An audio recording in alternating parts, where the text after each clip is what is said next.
Vous regardez New York Info, bonsoir et merci de nous rejoindre pour Décryptage. 14e anniversaire de la révolution tunisienne. Une série de protestations avait abouti à la chute du régime de Ben Ali le 14 janvier 2011. 14 ans plus tard, que reste-t-il du soulèvement populaire et qui a lancé la vague des printemps arabes dans plusieurs pays de la région? On en parle avec vous. Mamadou Diouf, bonsoir et bienvenue. Merci, bonsoir Charlotte. Depuis la révolution de Jasmin, la Tunisie a connu 3 présidents. Quelles sont, selon vous, les principales réalisations de la révolution tunisienne au cours de ces 14 dernières années?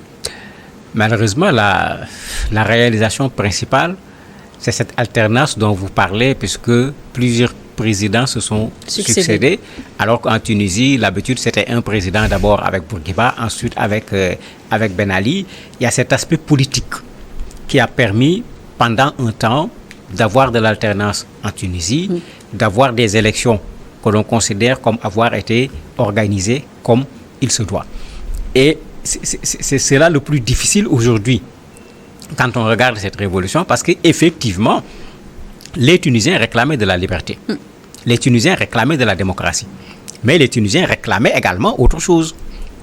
La question du niveau de vie, le chômage des jeunes, etc. La bonne gouvernance. C'est tous ces éléments qui avaient amené les gens à être dehors. D'ailleurs, le départ de la révolution est particulièrement symbolique, avec ce jeune qui, ne sachant pas quoi faire, se débrouille comme un marchand, je dirais, ambulant, pour parler un langage de chez nous, pour essayer de trouver quelque chose pour lui et pour sa famille. Et même dans cela, on vient lui créer des problèmes au point qu'il puisse trouver ce courage de se brûler vif. Mais c'est qu'après, personne n'a voulu accepter au niveau de la Tunisie. Mais est-ce que la condition des jeunes, à l'image de ce jeune qui s'était immolé, est-ce que la condition a véritablement changé? Justement, et depuis la révolution, le paysage politique et social s'est profondément quand même transformé avec les présidents qui se sont succédés. Mais est-ce que les successeurs de Ben Ali aujourd'hui ont réussi à tenir promesses, des promesses de justice, de dignité ou même de liberté que cette révolution a apporté? Avec le premier président, Mouassef Marzouki, il faut reconnaître qu'il y a un travail qui avait commencé à être fait sur ce plan-là. Mais ce travail ne s'est pas terminé. Parce que, à la fin de son mandat, il s'est posé un problème. Il faut d'abord dire que Mouassef Marzouki a été élu grâce à l'apport de Ennahda, le parti qu'on appelle parti islamiste. Et cette affaire de Ennahda a été un problème sur le plan politique parce que vous avez une force politique qui est là, qui est représentative, qui est capable de gagner des élections, qui est faiseur de roi, parce que même Kais Saïd a été élu la première fois grâce à l'apport également de Ennahda. Quand on a voulu empêcher à Ennahda d'aller au pouvoir, il a fallu que tous les autres partis se coalisent pour mettre en place une coalition. Mais après, puisque Ennahda était fortement représenté à l'Assemblée, ceux qui avaient fait du tout sauf Ennahda sont venus se coaliser encore avec Ennahda pour gouverner. Pour dire que sur le plan politique, après les Tunisiens se sont mis à s'interroger, mais ces gens ne font de la politique que pour le partage du pouvoir en quelque sorte. Alors que, comme je l'ai dit, il y avait une revendication politique, mais une revendication politique pour que la politique se fasse autrement au niveau de la Tunisie, et ça n'a pas du tout été le cas.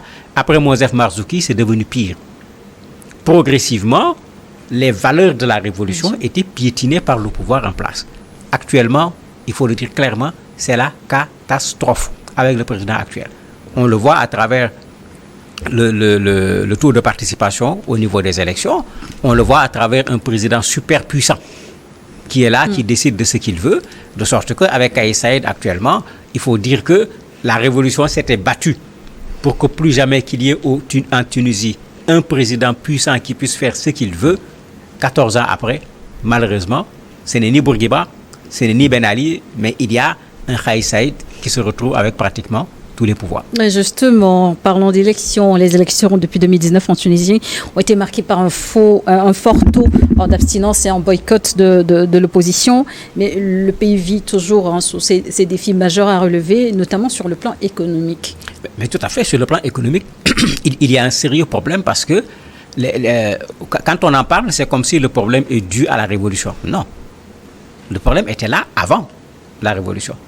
la question de l'endettement, la Tunisie dépasse ce que l'on considère généralement comme des normes qu'il faut savoir respecter, avec 90% de son PIB en termes de dette. Ce qui est élevé selon les spécialistes en matière d'économie. L'autre élément, vous avez le chômage des jeunes, qui a toujours été une réalité au niveau de la Tunisie, qui s'est aggravé parce que après la révolution, on n'a pas été capable de régler les problèmes sur le plan économique. On a à peu près 18% de chômage au niveau de la population générale, pratiquement 40% au niveau des jeunes tunisiens. Regardez comment les Tunisiens prennent les navires avec les risques pour aller en Europe. D'ailleurs, pour montrer comment le régime a changé, vous avez une avocate qui intervient à la télévision et qui tire un peu sur tout ce qui se fait en jouant avec la dérision, en faisant de l'ironie. On l'a amenée en prison parce que sur le plateau de télévision, elle a dit qu'en Tunisie, tout se passe très bien.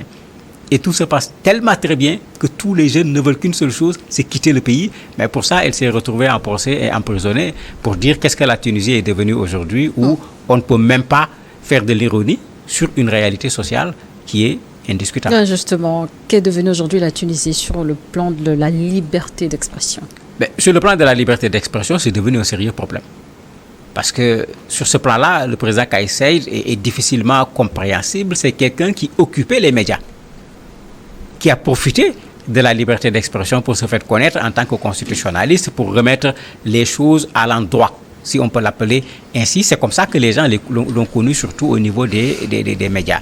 C'est quelqu'un qui est venu au moment où, comme je le disais, les Tunisiens commençaient à ne plus faire confiance aux partis politiques en ayant l'impression que l'on s'investit pour mettre ces partis politiques au pouvoir, et après, eux, ils travaillent à se partager le pouvoir. Lui, candidat indépendant, cela fait partie de ce qui fait que les Tunisiens, qui en avaient un peu marre, qui étaient un peu déçus du comportement des hommes politiques, avaient un espoir sur celui-là qui ne faisait pas partie d'un parti politique.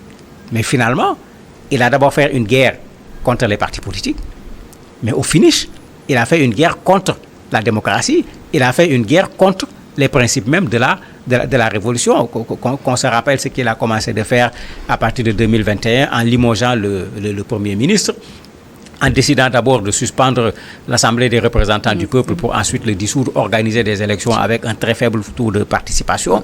Aujourd'hui, en termes de liberté d'expression, mais Ennahda dont je parlais tout à l'heure, leur leader Rachid Ghannouchi est en prison, bien des responsables syndicaux, des avocats, des membres de la société civile, des hommes d'affaires, plein de gens sont aujourd'hui en prison et très rapidement on t'accuse de terrorisme ou de menaces par rapport à l'État. Donc des accusations qui sont extrêmement graves et qui valent aux gens des séjours en prison dont les Tunisiens ne voulaient plus entendre parler. Et pour donc marquer ce 14e anniversaire de la révolution en Tunisie, des dizaines de protestateurs ont manifesté à l'appel du Front de Salut National pour donc réclamer la libération de figures de l'opposition au président Kais Saied. C'est une situation qui donc se complique davantage. Ça se complique. Ce qui est dommage, c'est que la manifestation n'a pas mobilisé un très grand nombre de personnes. C'est comme si le découragement des Tunisiens est en train de dépasser l'étape des partis politiques. C'est comme si les Tunisiens s'interrogent sur... Un découragement ou un processus de démocratie qui est au point mort? Non, il y a une oppression qui est là. On empêche aux gens de parler. On parlait tout à l'heure de liberté de la presse, de liberté d'expression. La Tunisie se retrouve actuellement dans le classement de Reporters sans frontières au 121e rang sur les 180 qui ont été classés. Pour dire qu'il y a un recul extraordinaire, surtout par rapport à la première période de la révolution dirigée par Monsef Marzouki. Mais cela joue également quand on veut aller manifester. Les manifestations, quand on leur a posé la question, est-ce que vous n'êtes pas capable de mobiliser les gens? Ils disent non, c'est vrai qu'il y a de l'amertume, il y a des interrogations au niveau des populations, mais là où ils devaient faire la manifestation, l'État tunisien a fait ce que nos États savent très bien faire.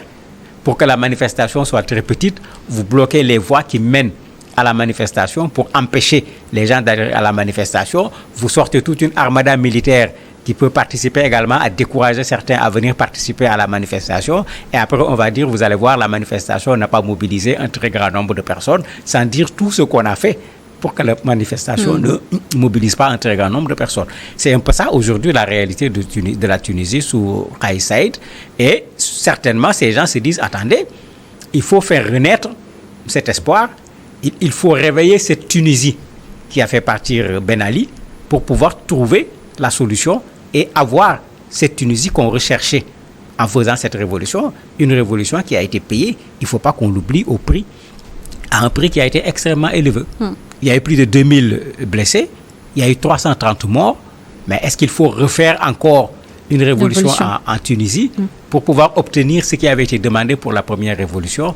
Mais c'est vrai que c'est extrêmement pénible quand on voit un pays sortir d'une situation, aller vers une situation meilleure et faire un recul aussi extraordinaire. Et selon Human Rights Watch, plus de 170 personnes sont en détention pour des motifs politiques ou pour avoir exercé leurs droits fondamentaux. Pour certains en détention d'un jugement depuis en attente d'un jugement depuis 2022. Quel impact, ou sinon comment cela impacte le positionnement même du pays sur le plan international? Mais tout le monde s'interroge aujourd'hui. Vous avez vu Kais Saied aller dans quel pays? Vous l'avez vu participer à quelle rencontre internationale? C'est-à-dire que c'est comme si ce n'est pratiquement pas un souci à son niveau. Il est dans son pays, il avait son ambition pour la Tunisie, il a des difficultés aujourd'hui pour, je ne sais pas comment le dire, respecter les promesses qu'il avait eu à faire aux populations tunisiennes. Au départ, c'était le technocrate, le président technocrate qui nourrissait l'espoir. Qui amenait l'espoir, puisque les Tunisiens considèrent que, d'un point de vue politique, un pas a été fait, d'un point de vue économique, d'un point de vue social, rien n'a été fait, parce que les politiques continuaient à accaparer ce qu'il y avait de mieux au niveau du pays en laissant les autres. Donc lui, en tant que technocrate, son arrivée, les Tunisiens ont pensé que voilà quelqu'un qui va pouvoir résoudre les problèmes. Mais sous sa gouvernance, il y a eu des manifestations dans plusieurs zones où les gens réclament du boulot, où les gens réclament le fait que la vie est extrêmement chère, où les gens réclament un travail pour voir comment permettre au pouvoir d'achat des populations de pouvoir s'améliorer. Mais finalement, il s'est battu contre tout le monde, y compris même contre les membres de la société civile, contre des syndicats, alors que la société civile et les syndicats ont joué également un rôle important pour l'avènement de la révolution au niveau de la Tunisie. Kais Saied, finalement, s'est battu contre pratiquement tout le monde au niveau de la Tunisie. Et c'est ça qui explique ce grand nombre d'emprisonnements, parce que c'est comme s'il a une phobie, parce que c'est comme ça qu'il faut l'appeler. À chaque fois que quelqu'un commence à remuer pour dire, mais attendez, c'est pas normal, il faut qu'on revienne à la normale, c'est comme s'il le considère, il utilise tout le temps l'expression, c'est un complot.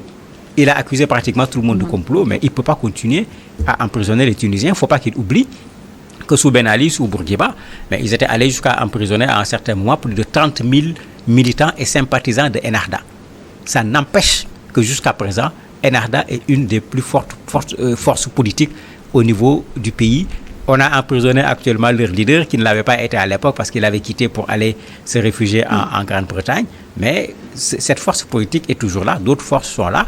Peut-être il y aura d'autres forces émergentes parce que lors des élections municipales en particulier, il y a eu beaucoup d'indépendants qui ont réussi à prendre des municipalités pour montrer toujours le fait que les Tunisiens semblent commencer à ne plus faire confiance plutôt aux hommes politiques. Ils ont constitué une force lors de la révolution. De nombreux jeunes Tunisiens qui continuent de quitter leur pays pour tenter leur chance en Europe. Le secteur informel emploie 53% de la population active. Le taux moyen de chômage avoisine les 16,2% selon le FMI en 2023. Et quel est le rôle actuel de la jeunesse tunisienne au sein de la société, sinon dans le pays? Ce qui est curieux, c'est comme si ce sont ces jeunes qui croient de moins en moins au fait qu'on puisse changer quelque chose. Et ce qui le montre, c'est le nombre de Tunisiens qui veulent partir et le nombre de Tunisiens qui tentent la traversée de la Méditerranée. De sorte que la Tunisie est obligée même de collaborer avec les pays européens pour travailler à ce que les départs soient limités au niveau de la Tunisie. D'ailleurs, même nous, les pays africains au sud du Sahara, nous en avons subi les conséquences, puisque quand les gens ne pouvaient plus passer par la Libye, les Africains sont venus pour passer par là où passent les Tunisiens, ce qui a créé un afflux extraordinaire.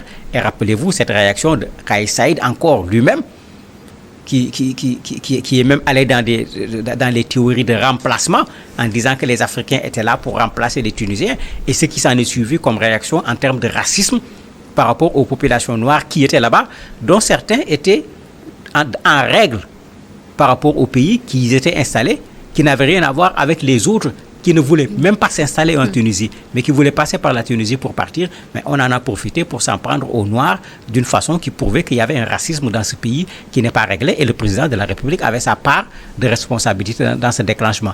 Et c'est ça, malheureusement, Kais Saïed. Il ne parvient pas à résoudre les problèmes de la jeunesse, et lui-même, il participe aujourd'hui à créer des problèmes. J'ai évoqué tout à l'heure cet avocat qui jouait sur ça, parce que c'est une véritable réalité en Tunisie. C'est parce qu'on empêche les jeunes de partir une jeunesse qu'on ne les voit pas partir. Moins engagée que celle de 2011.